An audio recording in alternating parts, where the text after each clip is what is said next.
Morning, everybody. Good to see a lot of faces again today. This is our 10th event of this kind. So back in 2006, I guess it was, with a few less grey hairs, we hosted our first event of this kind. It wasn't in this venue, it was in a smaller venue. We only had 4 employees at the time, so it was myself and 3 other people. That was 10 years ago. I think we're nearly up to 45 employees now. So the event has grown and the company has grown, which is good, over the past 10 years. So I'm looking around to see if there is anyone who may have been here at the first event. Maybe Lee Francis, maybe, possibly. And I'm sure there's a few others. So thank you for keep coming back every year. It's good to see the same faces again. Anyone who's coming for the first time, welcome to our Indirect Tax Academy. I hope you'll have a good day. Actually, before we continue, maybe everyone who's a Fiscal Reps employee, do you want to just stand up very quickly so all our guests can see who our Fiscal Reps employees are? So these guys are here for the day, so if you have any questions or any problems or anything you'd like to discuss with any of the members of staff, please collar whoever's nearest to you, and they'll help you in whatever way. You can sit down again now, thank you. They'll help you however they can. So as Emma said to you, there's kind of a run-through for the day. My job really is to kind of kick off and give you a brief insight into what's been happening in the last 12 months, really, before we head off into the main event. So firstly, there's some old news. Sadly, tax increases is something that always happens. Obviously, on the 1st of November this year, the standard rate of UK IPT went up from 6% to 9.5%. I think it kind of took us a bit by surprise to a certain extent that HMRC decided to increase the rate of tax, but they did. Joe has done a number of quite good articles on dealing with the transitional arrangements around the tax rate change. So if you haven't read one of his articles, I suspect they'll be on My Fiscal Rep, so if you log in, you can certainly get a copy of it there. I think in Greece, they increased their standard rate of IPT as well this year. And I think that the French are planning a few rate increases and a few changes of rates to take effect from early 2016. So unfortunately, it seems to be, as always is the case, rates are going up, not down. But there's always enough change just to keep everyone on their toes as well, I think. In terms of court cases, the one, or the non-court case, I guess, I was going to mention first was the Validus case. Now, this may not have an impact on you directly, but this is a case in the US regarding federal excise tax. So if you're a non-US insurer insuring US risk, you may have a federal excise tax exposure. Or if you're a reinsurer, you may well have a federal excise tax exposure. A Bermuda reinsurer called Validus took the IRS to court probably 2 or 3 years ago now, challenging what they called the cascading FET. Validus won the case. I think they won the appeal, and then I think the IRS had a final attempt, or they could have made a final appeal if they wanted to. They didn't make the appeal. The time limit lapsed. So essentially, I think the cascading FET is kind of dead, as we know. Reinsurers, I think, are now able to make retrospective claims for any FET they've probably paid. My colleague in the US, Asher Harris, kind of took the view that the IRS are keeping deliberately quiet about it in the hope that everyone forgets and just carries on paying FET as usual. So I think, if you do have any reinsurers, maybe feed the information back to them and making sure they're taking the necessary steps to reclaim any overpaid tax and to make sure they're not paying it going forwards as well. There was a case regarding, I think it was MAP-free earlier this year. It was kind of a VAT case, but it had potential IPT implications. I think it was around warranty products and whether it was a contract of insurance or not. And I think that it's interesting around the arguments, well, if it is a contract of insurance, then there's no IPT or no VAT because it's exempt from VAT. But then that opens up the question, well, then is there IPT on the contract instead? So that's quite an interesting case. It kind of has VAT and IPT together, sort of working alongside each other to see, well, if we can't get you with VAT, maybe we can get you with IPT instead. So that was quite an interesting case. In terms of changes in legislation, again, unfortunately, legislation keeps changing. I think the most notable one, or the most recent one, I guess, is in Greece, where At the sort of the end of last year, the TEA levy was effectively abolished by a change in the law. And then earlier this year, there was a ministerial decree to reinstate the TEA. We've certainly communicated with most of our clients. There was a question as to whether the ministerial decree was actually kind of a valid legal document to reinstate the TEA. So we took some legal advice from our legal firm in Greece, in Athens. And essentially, the view that came back was that there's a time limit by which someone can challenge the decree. So if you can challenge the decree, you can potentially sort of nullify the reinstatement of the tax. But if it goes unchallenged, then it stands as is. That's effectively the situation at the moment. So I think it's early December is the deadline for the challenge. So it remains to be seen whether anyone wants to challenge and has the kind of the appetite really to get involved in, I imagine, probably quite a lengthy court case in Greece. Things never move very quickly in Greece. So I suspect it'll be a fairly slow court case. But, you know, if it goes unchallenged, then essentially the law stays as it is. But if it is challenged, there may well be an opportunity to revoke the change in legislation. I think it's probably the back end of last year, maybe early this year, in Spain, they revoked the fiscal representation requirement. This was just for insurance premium tax. What's interesting is, having spoken to the consortio, they still are of the opinion that they still would rather people appointed a fiscal representative to pay their consortio levies. They feel as if they're outside of the scope of that particular piece of sort of change of legislation. I think it was applying to premium taxes only, so their view is you still need to appoint a fiscal representative. Interesting enough, in order to pay your taxes in Spain, you still need to pay it through a local bank account anyway. So if you don't have local banking facilities, it's probably easier to retain the services of a representative or an agent to actually sort of deal with the money for you on your behalf, which is a service we do offer to our clients. So as you can see, the world of IPT, it's constantly changing. There's always new legislation and changes in legislation. I think within the business, we make it one of our sort of priorities really to develop relationships with tax authorities, to meet them as frequently as we possibly can, so that we're sort of ahead of the game, if you like, in terms of any changes. We can discuss proposed laws, discuss changes, make sure that we understand the legislation correctly, and also build the trust with the tax authority. So if they agree with what we're doing, we're happy with what they're doing. It makes a better world for our clients to operate in. It gives our clients that level of certainty, I think, which is important when it comes to paying taxes. So I think this year we've spent an awful lot of time travelling to a number of different tax authorities around Europe, meeting them, getting to know them, and just understanding their objectives better and understanding why they do things the way they do, so we can help our clients. In terms of new news, I think this is probably at the back end of last year, but we've started filing gambling levy returns for a number of clients. So this is a piece of work that Peter here and I were working on. So back in the UK, back in November of last year, they introduced a gambling levy tax they changed the place of supply effectively. So these kind of overseas gambling operators that were providing services into the UK suddenly fell within the scope of gambling duty in the UK. They need to appoint a fiscal representative to pay their taxes, and sort of fiscal reps. We were contacted and asked if we would be prepared to do this for a number of gambling operators. So it's a new line of business for us. I guess gambling isn't probably that different to insurance in some ways. It's a new line of business for us. It doesn't probably touch on your sort of day-to-day workings, but just to sort of demonstrate to you that as a company, we're always trying to grow and sort of seek out new avenues, really, based around the premise of good processing and good compliance, really. We've actually partnered with a guy called Gavin West, who works for a firm called Ampler. So he offers kind of VAT and gambling levy consulting advice, and we provide the sort of the compliance solution off the back of it, really. So that's some new news. We've started filing VAT returns for a couple of our clients this year as well in Europe. So again, we were approached by a couple of clients and asked if we can submit VAT returns for them. So that's pushed our learning again, which is good. So we now are able to file VAT returns in a few different countries. We're hoping to continue that growth and focus on VAT compliance, sort of sitting alongside IPT compliance.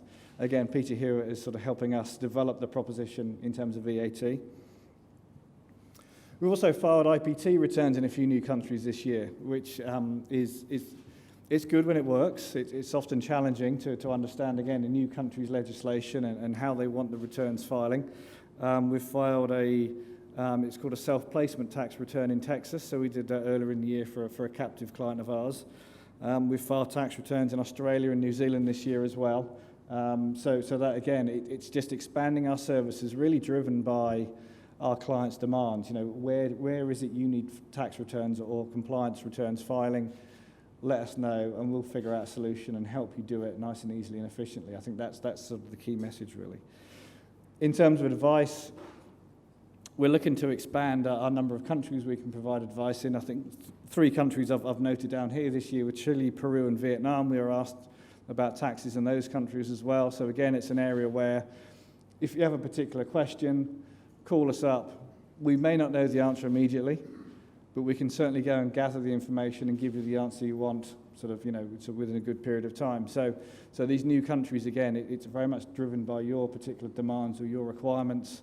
And it's just expanding our footprint, really, outside of Europe to more of a global focus. I mean, on that note, Karen Jenner will give a small presentation later this afternoon on sort of our plans on a wider scale. I guess the final new news, which I haven't actually put on the slide there, is it's kind of us internally, really. About a year ago, we had sort of a technology consultant come into the business. Now we obviously process tax returns, and we process tax returns on quite a large scale, as you can imagine. 8 years ago, we built a piece of software called TaxBox, which helps us process all of our tax returns. So essentially, you as a client, you send your data to us, we load it up into the software, it does the checks and balances, and then shoots out a tax return at the other end. TaxBox is 8 years old. It's the amount of business we do is more than we ever anticipated. So TaxBox is starting to show, it's like me, it's got a few more grey hairs than probably it should have. So we brought a consultant in to look at how we can sort of redevelop the software, if you like. So off the back of that, and it's probably starting from next week for the next 6 months, we're developing TaxBox version 2, essentially, which will provide us with much more capacity. It will provide much more better solutions, both for us and for our clients, and it will really enable us to continue the growth of the business, expand into more current countries, and to give clients more access of what we do and how we do it, so you can see that your compliance is being taken seriously. We want to give clients that level of transparency so they can see what's going on almost on a day-by-day basis. So the idea behind TaxBox version 2 is to give clients much more transparency over what's going on. In terms of 2015, in terms of achievements, there's a few just noted here. Back in, I think it was in September, we successfully pulled off 5 training days in 5 different countries all at once. So I think we had training in Dublin, in London, Paris, Munich, and Milan. Paris, Munich, and Milan were delivered in the local language as well, which was important. So that was kind of the first time we've done simultaneous training. I think it was the most people we've had on training courses in a single day as well. That was a good success, so we're going to hopefully repeat that again next year. We've gone past our 350th new client engagement, so we have a lot of clients, not all with the same requirements or not all with the same services. Some require the compliance, some want consultancy only, some just want to purchase information. We've got Peter with his VAT clients and his gambling levy clients, so there's a broad sort of scope of different solutions being offered, really, and I think, again, it's important that we can deliver solutions to our clients that are relevant to their needs. So if there's anything in particular that you are struggling with, it may not be IPT, speak to your client director, speak to me, and there may be a solution we can offer for you. So always kind of bear us in mind, I think. The third point here, which is something I know Peter's very pleased with, he managed to save a client £1 million in VAT over the last couple of weeks.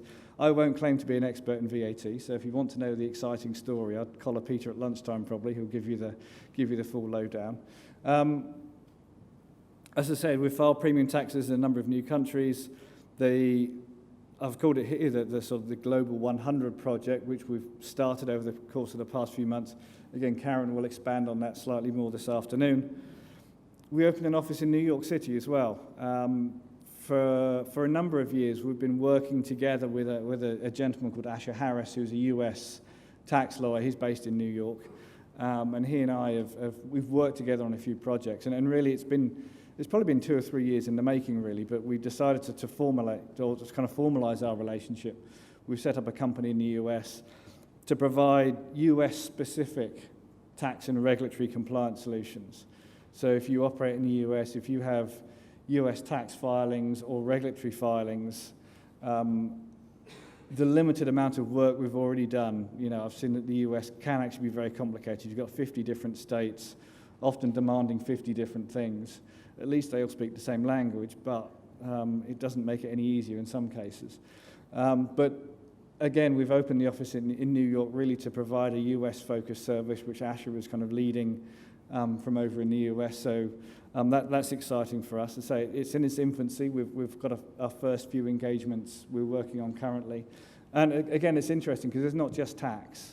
It's not just filing premium taxes or self-placement taxes.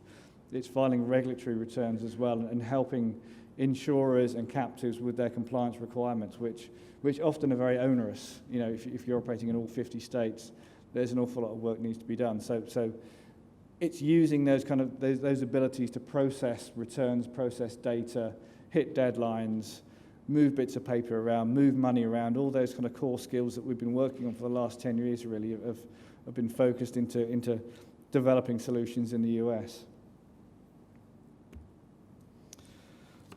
So just a brief word on Fiscal Reps. So for those of you who are sort of here for the first time or relatively sort of newcomers to Fiscal Reps, we're based in Farnborough in the UK, so that's a nice picture of our office. So on the first floor on the right-hand side, that's our offices there.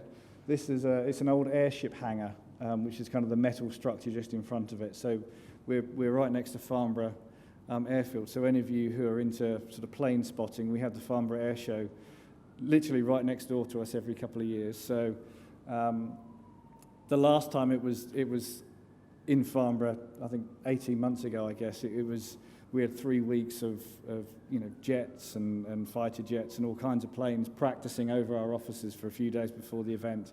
The event itself was great. We actually ran a client day on the Friday, so it was the sort of the first day of the public air show. So we ran a client day and we had a few clients come down. So if you are interested in planes and you like the air shows, then note it in your calendars. I suspect it's in June next year. We'll send out some more information in due course. But if you are interested in sort of plane spotting and the like, I have to say I'm a bit of a plane geek myself, so I do enjoy it. But it's a good day, so put it in your diaries and we'll send more information around in due course. As it says there, we speak 10 languages, probably slightly more than 10 languages if you include a few of the other sort of dialects that we cover off as well. We have 43 staff. The languages is important for us for two reasons, really. One is, we have to be able to communicate with tax authorities in different countries. And more often than not, we have to be able to speak to them in their local language. So it's important that we have the language skills in-house internally so we can communicate with them. But also, it's not just a language, it's often a culture. So Christophe, where's Christophe? He's sat over there. So Christophe is our guy that looks after France. Christophe is French, so he understands how the French country operates and how the tax authority operates. So he's a good link between the tax authority and us at Fiscal Reps, and it really builds a good relationship with the tax authorities, being able to speak their language. Secondly, there's the client aspect as well. A lot of our clients, obviously, English is their first language, but for a lot of them, English isn't their first language. So the fact that we can speak sort of French or German or Spanish, it helps those clients who aren't particularly confident speaking English. We can speak their language, certainly sort of on a day-to-day basis, that when they feel more confident in their own language, it helps us provide a better service.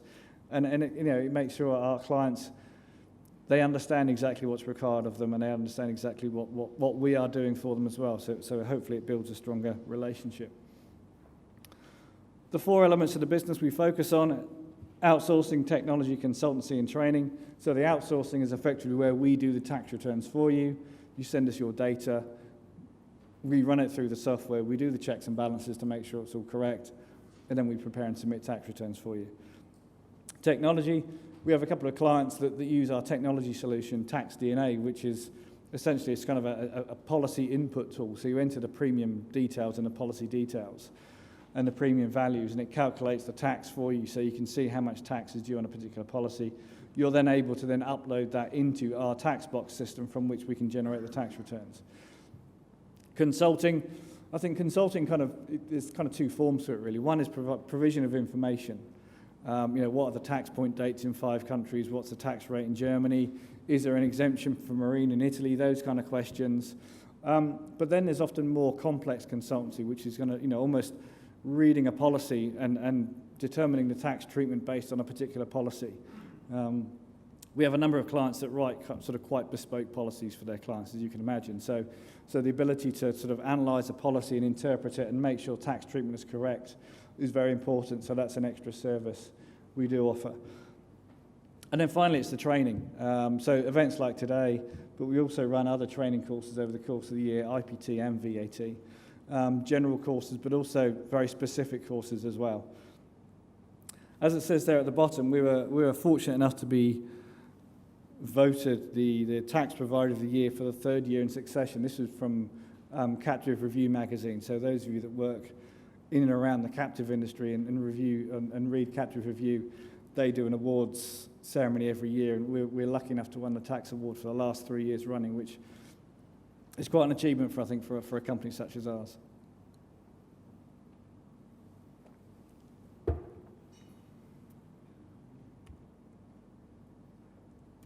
That kind of brings me to a conclusion, really. I think we're sort of maybe a few minutes behind schedule. Just before we go, actually, what I would say is one of the things that is important to us as a business is this learning environment. We have 40 staff, many of whom have joined us straight from college or straight from school. We've got, I think we have about 7 or 8 people doing their chartered accountancy exams. We're an accredited training provider with the ICAW, the English Chartered Accountants. So we have a number of staff doing their exams, trained to be chartered accountants. A lot of our business really is based around, gathering new information and learning from new information gathered. And I think that's one of the core, the core strengths of our business is our ability to always look at information, always sort of analyze, learn, and kind of keep that sense of interest in new things and learning new things and developing our skills. I think that's why we've managed to grow the way we have over the past 10 years, from a very small company to a good-sized business now. But I think going forwards, again, it's important for us to kind of always push the boundaries out a bit further, take on board new countries, new taxes, new challenges, but applying the core skills we've learnt along the way. So, we are a learning organisation, I think, and it's important that we continue that, and I think it serves our clients very well, where we do have that sort of interest in the taxes and the legislation, so we do go into the detail. But also that means that then we can share what we've learned with our clients as well. So days like today is a perfect example. We want to be able to share with you what we've learned and our sort of understanding, but also the events over the course of the year. So if you're able to, come to as many events as you can, because everything we've learned we do want to share with our clients ultimately. So I think it's important that we sort of maintain that kind of learning organisation sort of approach. It's very important for us as a business. On that note, I will step down and we'll head to our first breakout sessions. As you can see there on the slides, expanding scope of IPT back to basics, Italian reporting, and the location of risk rulings. So we'll start the gun, and you have to race to your rooms as quickly as possible, and we'll kick off shortly. Thank you very much.